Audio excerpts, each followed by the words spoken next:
प्यारे बच्चों, आप सभी का कक्षा 11 में स्वागत है।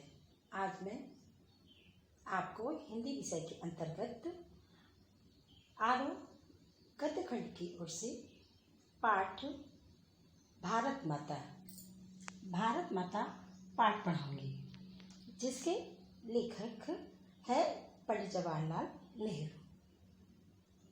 इस पाठ में लेखक ने भारत की संस्कृति के साथ साथ ये बताया है कि भारत केवल एक भूमि ही नहीं, भारत में वो सारे झरने, पहाड़ और नदियाँ इत्यादि और यहाँ की जनता, ये सब भारत माता है।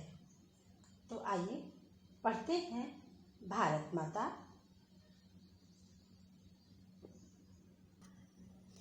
भारत माता नामक पाठ का सार इस प्रकार है कि लेखक यानी पंडित जवाहरलाल नेहरू जब भी कहीं जाते, किसी जलसे में, किसी सभा में जाते, तो वहाँ पर भारत माता अर्थात मातृभूमि, अपने देश की बात अवश्य करते थे। साथ ही वो किसानों से भी अवश्य चर्चा करते थे भारत माता के विषय में, और वो ये सबसे बताते कि पूर्व से पश्चिम, उत्तर से दक्षिण, सभी स्थानों में ये हमारा देश फैला हुआ है। सभी दिशाओं में हमारा देश फैला हुआ है और पूरा देश जैसे एक है, वैसे ही पूरे देश में वहाँ की समस्याएं भी एक जैसी हैं। वो किसानों से बात करते और चर्चा भी करते और उन्हें ये बताते कि कश्मीर से कन्याकुमारी तक जो भी देश की जो भी हमारी सीमाएं हैं, वो एक पूरा हिंदुस्तान है। वे किसानों से ये भी बताते कि खैबर दर्र से लेकर के कन्याकुमारी तक पूरा भारत एक है और सभी की समस्याएं एक ही हैं। वो किसानों से बात भी करते और बताते कि हर जगह एक ही जैसी समस्याएं हैं, जैसे कि गरीबी, जमींदारों द्वारा शोषण करना, बेरोजगारी और टैक्स की समस्या, साथ में वहाँ पर फैली भुखमरी इत्यादि समस्याओं की भी वो चर्चा करते रहते थे। वो ये चाहते थे कि किसान देश की बारे में सोचे और साथ में पूरे हिंदुस्तान के विषय में सोचे और ये भी सोचे कि किस प्रकार से हम विदेशी शासन से किस प्रकार से हम छुटकारा पा सकते हैं। साथ ही हम इस गरीबी से किस प्रकार से छुटकारा प्राप्त कर सकते हैं और देश को उन्नति की ओर किस प्रकार से ले जा सकते हैं। इस तरह की तमाम सारी बातें वो देश के कोने कोने के किसानों से, आम जनता से किया करते थे।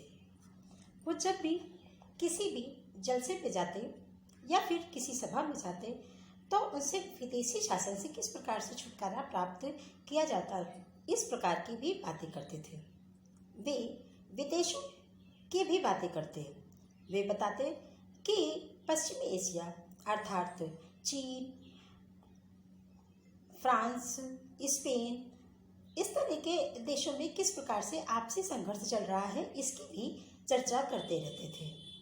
वो ये भी जानते थे कि बाहर की अर्थात विदेशियों की बात करना और उन किसानों को समझाना इतना आसान नहीं था, लेकिन फिर भी वो उन्हें समझाते और समझाने में सफल भी हो जाते थे। किसानों से वो बताते कि रूस अमेरिका के प्रति जिस प्रकार से एक दूसरे से लड़ रहे हैं, एक दूसरे से अपने आप में अपने वर्चस्व का स्थान बनाना चाहते हैं, अपने वर्चस्व को स्थापित करना चाह रहे हैं, उसके बीच में हुए संघर्षों के बारे में उनसे अवश्य चर्चा करते थे और अपने देश की उपलब्धियों के बारे में भी बताते थे कि हम अपने देश को किस प्रकार से शांति रूप से ऊपर की ओर ले जा सकते हैं, अर्थात उन्नति की ओर ले जा सकते हैं। और ये भी वो बताते थे कि किसान और नवयुवक ही इस देश के उन्नति में सबसे बड़े सहायक हो सकते हैं। इसलिए वो किसानों और नवयुवकों से इस तरह की चर्चाएं हर सभा में, हर जलसे में किया करते थे। किसानों से विदेशों की बात करना और उन्हें समझाना उन्हें पहले तो बहुत कठिन लगा, लेकिन लगातार और सतत प्रयास से ये काम उन्हें बड़े आसानी से कर लिया, क्योंकि उन लोगों ने, कारण ये था कि उन लोगों ने तमाम सारे पुराण इत्यादि पढ़े लिखे थे और उनको कंठस्थ कर रखा था। इस कारण से उन्हें समझाना बहुत कठिन था।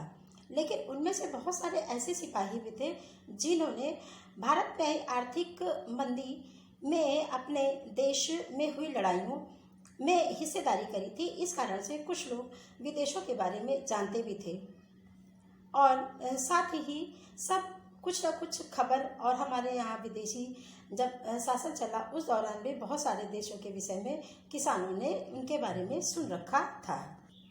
वो किसानों से तीर्थ यात्रा, चारों धामों की भी बात करते थे। क्यों? क्योंकि इसी बहाने जब वो देश में प्रधानमंत्री बन के आए तो उन्होंने काफ़ी देश का दौरा भी किया, जिस कारण से जो वहाँ उनको अनुभव प्राप्त हुए वे सारी वो किसान से अपने इन अनुभवों को साझा करते थे। यहाँ पर विदेशों की बात करें तो बहुत से किसानों को इस विषय में भी जानकारी थी, क्योंकि बहुत से सिपाहियों ने लड़ाइयाँ लड़ी थी। जब हमारे देश में 1930 में आर्थिक मंदी आई तो उस समय भी काफ़ी लोगों ने बाहर के अर्थात विदेशी देशों के विषय में जानने की कोशिश करी और उनके विषय में जानकारी प्राप्त करने में वे समर्थ हो पाए थे। जब कभी किसी सभा को वो संबोधित करने जाते या फिर किसी जलसे में जाते तो वहाँ पर लोग उनका स्वागत भारत माता की जय बोल करके किया करते थे। तब वो सबसे पूछते कि आखिर भारत माता है क्या। इस प्रश्न को सुनकर के सभी हैरान हो जाते थे कि इतना बड़ा प्रधानमंत्री ये भी नहीं जानता कि भारत है क्या चीज। एक सभा में एक जाट उठ करके बोला कि भारत माता यानी कि हमारी मातृभूमि। तब उन्होंने कहा, कौन सी मातृभूमि? जिले की, सूबे की, मोहल्ले की, कि हमारे देश की मातृभूमि? कौन सी मातृभूमि? इस पर वो जाट हैरान हो गया कि अरे ये क्या पूछ रहे हैं कि भारत माता को इस तरह से हम किस तरह से व्याख्यात कर सकते हैं। तब उस जाट को और वहाँ पे बैठे हुए लोगों को संतुष्ट करते हुए नेहरू जी ने कहा कि भारत माता सिर्फ भूमि नहीं है। हमारे देश में बहने वाली ये नदियाँ, ये ऊंचे ऊंचे पहाड़, हिमालय जो हमारे देश का प्रहरी है, ये नदियाँ जो हमारी धरती को जल से संचरित करती हैं, और जो ये पेड़ पौधे हैं जो हमारे देश में हमें प्राणवायु बन करके हमें जीवन प्रदान करते हैं। हमारी देश की जनता जो एक सभा या एक जगह इकट्ठे होकर के इस देश के अस्तित्व को, यहाँ के रहने वाले जो मनुष्य हैं, जो यहाँ के लोग हैं, वो एक कठिन परिश्रम करके इस देश को उन्नति की ओर ले जाते हैं। ये सब भारत माता है, ये सब भारत माता है। तो भारत माता की यहाँ पर व्याख्या करते हुए कहते हैं कि भारत माता का मतलब सिर्फ भारत माता की भूमि से नहीं है। भारत में रहने वाले वो एक छोटे छोटे प्राणी, वो छोटे छोटे प्राणी, वो कण कण जो इस भूमि में है, वो एक एक पेड़ पौधे, जीव जंतु इत्यादि सब वो भारत माता है जो इस देश को निर्माण करने में अपना योगदान दे रहा है।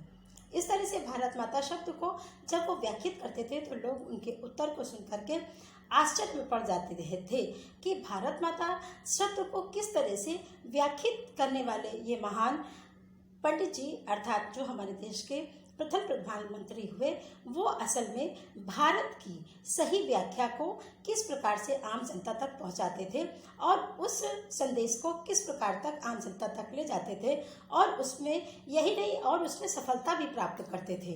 किसानों को एकजुट जोड़ने में और किसानों को सही मार्गदर्शन करने में पंडित जवाहरलाल नेहरू का सतत चलने वाला ये प्रयास जो है वो कहीं ना कहीं जाकर के इस तरह से सफल होता था कि लोग अपने भारत की उपलब्धियों और अपने भारत की एक एक चीज़ से जानकारी प्राप्त लेते थे और ये भी जानते थे कि हमारा भारत किस प्रकार से बहुत ही मजबूत और समृद्धशाली देश है।